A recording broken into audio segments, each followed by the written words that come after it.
کہ بیٹے بیٹیاں جو یہ کہے کہ بیٹی تو شامل ہے اہل بیت میں لیکن ماں شامل نہیں ہے، اس سے بڑا کوئی بے وقوف ہو سکتا ہے؟ اور پھر یہ بات یاد رکھیں، حضور کی ساری بیٹیاں،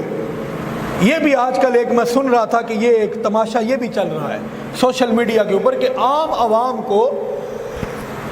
بہکانے کی کوشش کی جاتی ہے اور کہا جاتا ہے جی صرف ایک حضور کی بیٹی ہے، معاذ اللہ اس کے علاوہ حضور کی کوئی بیٹیاں نہیں ہے۔ اگر حضور کی اور 3 بیٹیاں ہوتی تو وہ حضور کے ساتھ آتی مبالے میں، وہ کیوں نہیں آئیں؟ تو میں نے کہا پہلی بات تو یہ ہے کہ کیا یہ اس بات کی دلیل نہ ہونے کی یہ کافی ہے کہ نبی کریم صلی اللہ علیہ وآلہ وسلم ایک شہزادی کو لائے ہیں، دوسری شہزادیوں کو نہیں لائے؟ تو کیا یہ اس کے لیے کافی ہے کہ حضور کی دوسری بیٹیاں ہی کوئی نہیں؟ مثال کے طور پہ آپ کو کوئی بندہ یہ کہتا ہے کہ آپ ہمارے گھر دعوت پہ آئیے گا اور ود فیملی آ جائیے گا، اور ہمارے ہاں ایک طریقہ چلتا ہے، ہم لوگ ظاہر سی بات ہے ود فیملی بہت کم لوگ جاتے ہیں، ہم لوگ اپنی فیملی کے 2-4 لوگ اکٹھے ہو کے چلے جاتے ہیں، ہو سکتا ہے ہماری فیملی کے 10 افراد ہوں۔ اب جب آپ وہاں پہ چلے جائیں وہ بندہ یہ کہے کہ اس کا مطلب ہے تمہاری باقی تو بیٹیاں ہے ہی کوئی نہیں، آپ کی فیملی کدھر ہے؟ آپ کہیں جی وہ تو گھر ہے، وہ کہیں نہیں آپ کی باقی بیٹیاں ہے ہی کوئی نہیں، آپ کی باقی بچے ہے ہی کوئی نہیں، تو مجھے بتائیں اس بندے کو اچھا لگے گا یا برا لگے گا؟ اور ویسے بھی یہ جو لوگ یہ بدبختی کرتے ہیں نا کہ نبی کریم صلی اللہ علیہ وآلہ وسلم کی بیٹیوں کے بارے میں کہتے ہیں کہ حضور کی بیٹیاں نہیں ہیں، یہ جو بندہ یہ کہتا ہے میں اس سے ہی پوچھتا ہوں اور اس سے سوال کرتا ہوں، اس کی اگر بیٹی ہو اور میں وہ کہے کہ یہ میری بیٹی ہے، میں کہوں کہ یہ تیری بیٹی نہیں ہے، تو مجھے بتائیں یہ بات اس کا دل دکھے گا کہ نہیں دکھے گا؟ تو مصطفیٰ کریم کا بدبختو دل دکھاتے ہو اور یہ گالی دیتے ہو، اس طرح کی بے ادبی اور گستاخی کرتے ہو۔ اور اب میں آپ کو بتاتا ہوں مبالے میں کیوں نہیں تھی، اس لیے نہیں تھی، حضور کی 4 صاحبزادیاں ہیں، ایک حضرت زینب، ایک حضرت ام کلثوم، ایک حضرت رقیہ، ایک حضرت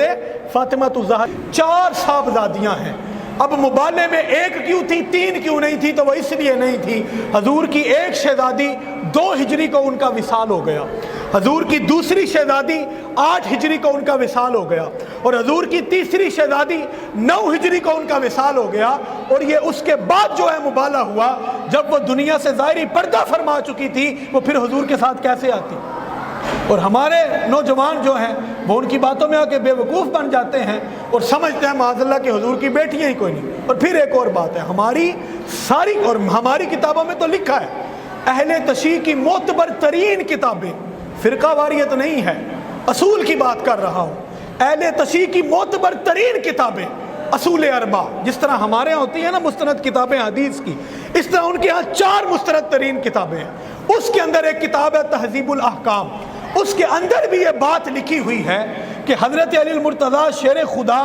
رضی اللہ تعالی عنہ نے جس خاتون سے سیدہ فاطمہ الزہرا رضی اللہ تعالی عنہ کے وصال کے بعد شادی فرمائی، محمد عربی کی صاحبزادی حضرت زینب کی بیٹی تھی جس سے حضرت علی المرتضیٰ شیر خدا نے شادی فرمائی تھی۔ یہ تو شیعوں کی کتابوں میں موجود ہے، اور پھر ایک نہیں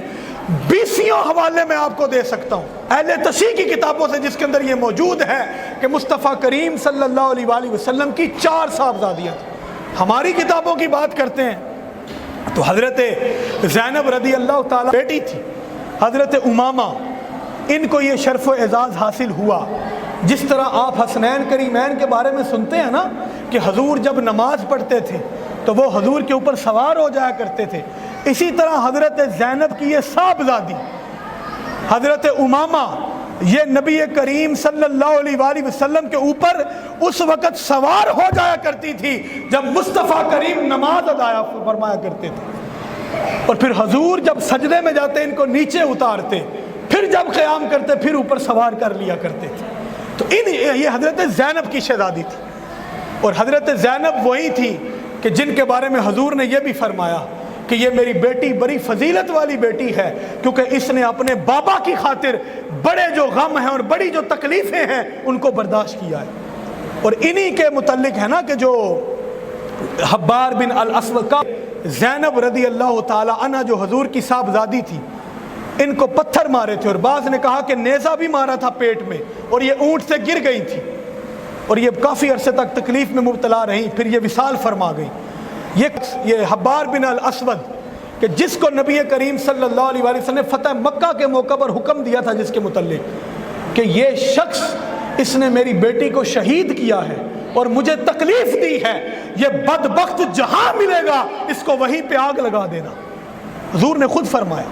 پھر کچھ تاریخ کی کتابوں میں یہ بھی ہے کہ یہ مصطفیٰ کریم کی بارگاہ میں آ گیا فتح مکہ کے دن، تو حضور علیہ الصلوۃ والسلام نے اس کو اللہ کی رضا کی خاطر معاف فرما دیا تھا۔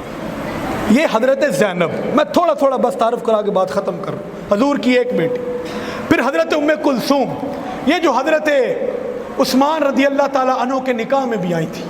یہ باتیں اس لیے بتا رہا ہوں کہ آج کل بڑی ضروری ہیں، آپ کو علم ہونا چاہیے۔ حضرت عثمان کے نکاح میں آئی تھی حضرت ام کلثوم، اور حضرت عثمان جنگ بدر پر کیوں نہیں گئے تھے؟ اسی لیے نہیں گئے تھے کہ یہ بیمار تھی۔ حضور نے فرمایا تو بیٹی کی خدمت کرتا رہے گا، اللہ تبارک و تعالی تجھے بدر میں شامل ہو کر جہاد کرنے کا ثواب عطا فرما دے گا۔ وہ حضرت ام کلثوم تھی۔ پھر اسی طرح حضرت رقیہ،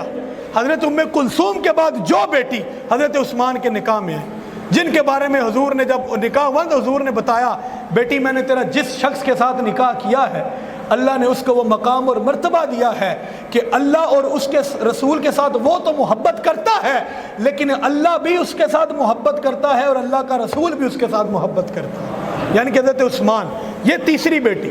اور پھر اسی طرح حضور کی جو چوتھی صاحبزادی تھی وہ حضرت سیدہ فاطمہ زہرا رضی اللہ تعالی عنہا ہیں، جن کے بارے میں حضور نے خود فرمایا کہ فاطمہ میرے جگر کا ٹکڑا ہے، فرمایا کہ فاطمہ میری جان ہے۔ حضور نے فرمایا جس نے فاطمہ کو ناراض کیا اس نے مجھے ناراض کیا، جس نے فاطمہ سے محبت کی اس نے مجھ سے محبت کی۔ تو دوستو یہ بات یاد رکھیں، اہل بیت